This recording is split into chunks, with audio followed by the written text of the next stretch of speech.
कार्पण्यदोषोपहतः स्वभावः पृच्छामि त्वां धर्मसम्मूढचेताः यच्छ्रेयस्यान्निश्चितं ब्रूहि तन्मे शिष्यस्तेऽहं शाधि मां त्वां प्रपन्नम्। अब मैं अपनी कृपण दुर्बलता के कारण अपना कर्तव्य भूल गया हूँ और सारा धैर्य खो चुका हूँ। ऐसी अवस्था में मैं आपसे पूछ रहा हूँ कि जो मेरे लिए श्रेयस्कर हो उससे निश्चित रूप से बताएं। अब मैं आपका शिष्य हूँ और आपका शरणागत हूँ, कृपया मुझे उपदेश दें। हरे कृष्णा। भगवद गीता ओरी कोर्स में आपका स्वागत है। यह भगवद गीता ओरी कोर्स का चौथा एपिसोड है। आज का विषय है प्रामाणिक गुरु की योग्यता। पिछले सत्र में हम समझे थे कि पूर्ण ज्ञान प्राप्त करने की पद्धति क्या है, कैसे हम पूर्ण ज्ञान प्राप्त कर सकते हैं। और पिछले सत्र में हम ये भी समझे थे कि शास्त्र कैसे पूर्ण है, संपूर्ण अथवा परफेक्ट है। और पिछले सत्र के अंत में हम समझे थे कि शास्त्रों को हम कैसे समझ सकते हैं।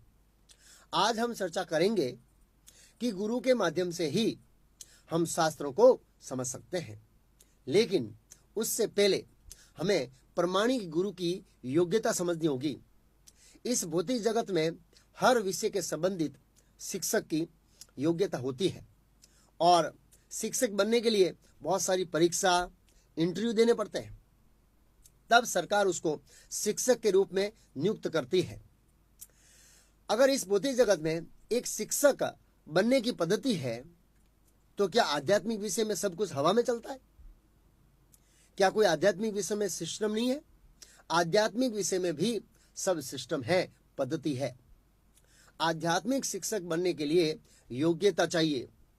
आज हमारा यही विषय है कि असली गुरु की पहचान क्या है, और गुरु के साथ साथ शिष्य की भी योग्यता होनी चाहिए।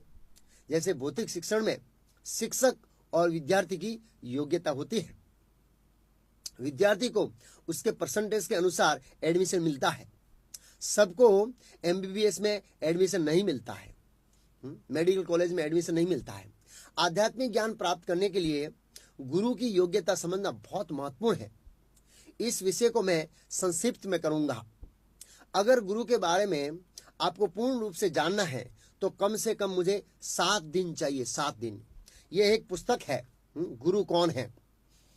इस पुस्तक में गुरु के बारे में बहुत ही विस्तार से बताया है, लेकिन मैं इस पुस्तक में से एक भाग पर ही चर्चा करूंगा। आजकल गुरु का विषय इतना सामान्य हो गया है कि जिसकी कोई कल्पना भी नहीं कर सकता। जैसे व्हाट्सएप की बातें होती है, वैसे ही आजकल गुरु की बातें होती है। लोग एक दूसरे से पूछते हैं, तुमने गुरु किया है? सामने वाला जवाब देता है, नहीं मैंने गुरु नहीं किया है। तब उसका मित्र कहता है, अरे तू कैसा व्यक्ति है, तुमने गुरु नहीं किया है? थोड़े दिन के बाद वो व्यक्ति गुरु करके आता है और अपने मित्र से कहता है, मैं गुरु करके आ गया। लेकिन उस गुरु की योग्यता को उसने नहीं देखी। उसको पता ही नहीं है कि गुरु की योग्यता क्या है। तो याद रखना, जैसे भौतिक शिक्षण में शिक्षा देने के लिए योग्यता होनी चाहिए, ऐसे ही भगवान ने शास्त्रों को सिखाने वाले के लिए नियम बनाए हैं, योग्यताएं बनाई है। आज हम 3 मुख्य विषयों पर चर्चा करेंगे। 3। पहला है मनुष्य जीवन में गुरु की क्या आवश्यकता है। दूसरा विषय है पाखंडी गुरु के लक्षण क्या है। तीसरा हमारा चर्चा का विषय होगा प्रामाणिक गुरु के लक्षण क्या है। तो आज हम इन 3 विषयों पर चर्चा करेंगे। जब हम किसी व्यक्ति से गुरु की शरण लेने की बात करते हैं तो वे तर्क करते हैं कि किसी अन्य व्यक्ति के मत को एक सर्वोपरि सत्य मानकर स्वीकार करने की बजाय क्या यह अच्छा नहीं होगा कि किसी वस्तु की अच्छाई और बुराई को अपनी शक्ति के आधार पर अपने जीवन के विषय में स्वयं में सोचूं? ऐसा तर्क करते हैं। फिर तर्क करते हैं कि परम सत्य पर किसी एक संस्था या एक व्यक्ति का अधिकार क्यों है। इसके अतिरिक्त वे तर्क देते हैं कि किसी एक खास व्यक्ति विशेष द्वारा ही कही जाने वाली सभी बातों को स्वीकार क्यों किया जाए। ऐसा तर्क करते हैं। जो हमें सही लगता है वो हमें अपनाना चाहिए और बाकी सब क्या करना चाहिए, छोड़ देना चाहिए।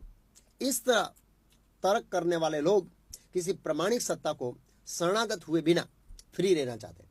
फ्री अर्थात किसी को शरणागत होना नहीं चाहते हैं। आध्यात्मिक गुरु स्वीकार करने से पहले हम रोज की जिंदगी में के कुछ उदाहरणों से समझते हैं कि हम बिना पूछताछ किए किसी सत्ता को स्वीकार करते हैं। हमारे दैनिक जीवन के अंदर जैसे हम डॉक्टर को जाने अनजाने में मदद लेते हैं, डॉक्टर से किसी की सलाह को स्वीकार करते हैं, योग्य चिकित्सक से दवाई भी लेते हैं। इस प्रकार क्या हम एक चिकित्सा अधिकारी के रूप में उस पर विश्वास नहीं रख रहे हैं? क्या हम हॉस्पिटल जाकर डॉक्टर से पूछते हैं कि आपका सर्टिफिकेट बताइए, आप डॉक्टर हैं या नहीं, उसके बाद ही मैं आपसे इलाज करवाऊंगा? क्या आपने कभी ऐसा किया है? इस प्रकार हम आंख बंद करके डॉक्टर पर विश्वास रखते हैं। जब हम हवाई जहाज में जाते हैं तब हमारे जीवन को कैप्टन के हाथ में सौंप देते हैं। क्या आप कैप्टन का लाइसेंस चेक करते हैं? नहीं करते हैं।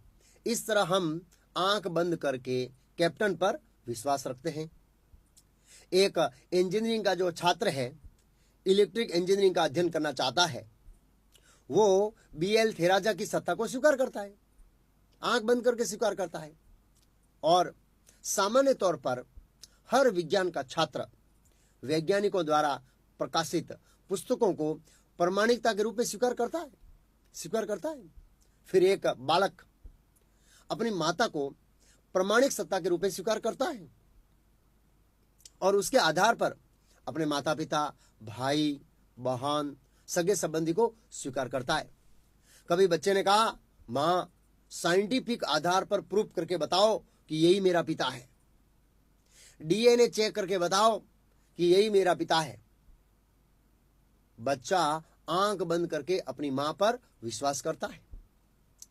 फिर हम हमारे दैनिक जीवन में विश्व के कोने कोने से समाचार सुनते हैं। समाचार अखबार के माध्यम से, रेडियो के माध्यम से, टीवी के माध्यम से हम सभी समाचारों को आंख बंद करके स्वीकार करते हैं।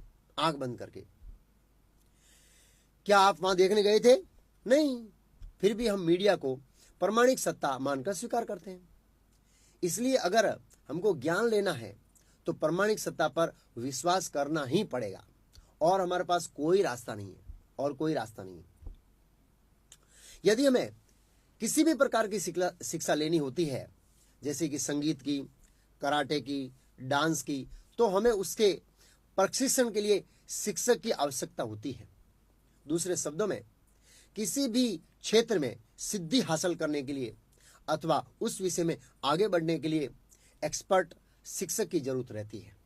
कहने का अर्थ है कि जीवन की हर पहलू में शिक्षक की जरूरत होती है। तो फिर हम आध्यात्मिक जीवन में शिक्षक को स्वीकार क्यों नहीं करते हैं? ये मेरा प्रश्न है आपसे।